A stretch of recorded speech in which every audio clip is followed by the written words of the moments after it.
Асайын Байханов, інім, мен мұнда Хадишаның кабинетінде отырмын.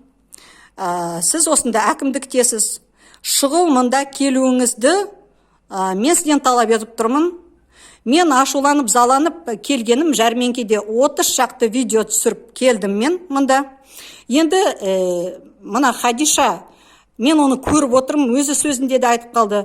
Ол қол астындағы адамдардың бастығы емес, қол астындағы адамдар оған бағынады. Мен солай ойлап тұрмын. Сондықтан енді дәлелді сіз көресіз өзіңіз. Енді сіз, маған керек адам мұнда қалалық әкімдікте кімнің сөзін тыңдайды, кімге бағынады? Әлде сіз айтыңыз, маған ешкім бағынбайды, бәрі қазақ тіліне қарсы, сізге қарсы, сондықтан әйтеуір қандай жауап болмаса да мен осындамын. Мені енді қолымды бұрап лақтырып тастамасаңдар, мен осыдан кетпеймін.